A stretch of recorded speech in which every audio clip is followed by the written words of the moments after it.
नमस्कार साथियों, एक बार फिर से आपका स्वागत। आज फिर एक नई कहानी के साथ शुरुआत करते हैं। देखिए, बच्चों को कहानियाँ बहुत पसंद होती हैं।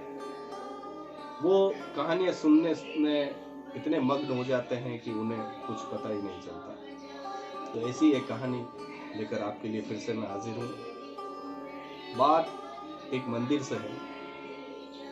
एक मंदिर में नित्य भगवान की पूजा होती।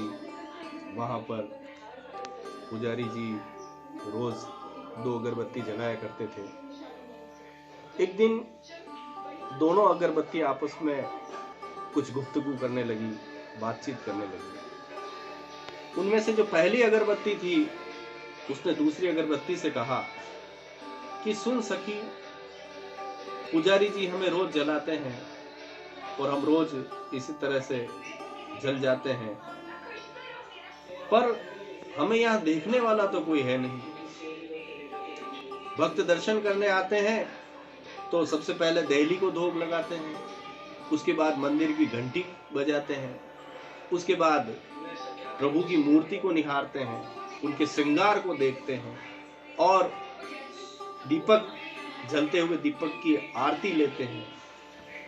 हमें तो कोई देखता नहीं, तो हम व्यर्थ में ही क्यों जलती रहती है। तो दूसरी जो अगरबत्ती थी, उसने कहा कि सुन सखी, जलना हमारा कर्म है और जलते हुए इस मंदिर के प्रांगण को सुगंधमय बनाना ये हमारा कर्म है, ये हमारा कर्तव्य है, सो हमें ये करना है। तो पहली अगरबत्ती ने कहा, नहीं सखी, अब तो मुझसे रहा नहीं जाता। जब हमें कोई पूछने वाला नहीं, हमें कोई देखने वाला नहीं, हमारी कोई प्रशंसा करने वाला नहीं, तो मैं तो अब नहीं जलूंगी। ऐसा कहते हुए वो पहली अगरबत्ती आधी जली और आधी जलने के बाद वो बंद हो गई। कुछ समय बाद जब दूसरी अगरबत्ती पूरी तरह से जल चुकी थी, तो पुजारी जी आए और उन्होंने जो अध जली अगरबत्ती थी उसको वहां से उठाकर मंदिर का जो कूड़ादान था, जो कचरा पात्र था, उसमें उस आधी जली हुई अगरबत्ती को डाल दिया। और जो अगरबत्ती पूरी जल चुकी थी, उसकी जो राख थी, उस जली हुई अगरबत्ती की राख को उन्होंने एक भभूति का जो पात्र होता है उसमें ले जाके उस पूर्ण जली हुई अगरबत्ती की राख को रख दिया।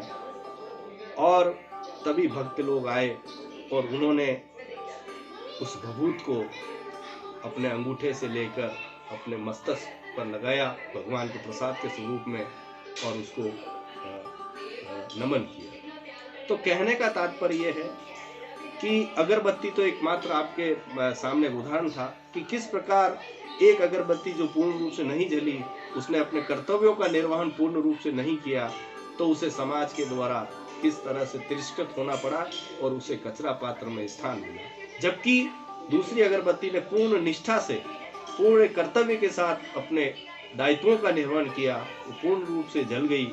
समाज के लिए, अपने मंदिर के प्रांगण को सुगंधमय बनाने के लिए, अपने इष्ट को प्रसन्न करने के लिए पूर्ण रूप से वो जल गई।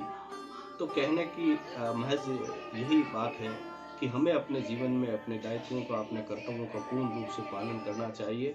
चाहे कोई लोग हमें देखे या न देखे, हमें इसकी नहीं परवाह करनी चाहिए। हम पूर्ण मनोयोग से अपने कर्म को करें, यही इस कहानी का मर्म है। एक बार पुनः आपका सभी का आभार, धन्यवाद। जय हिंद, जय भारत।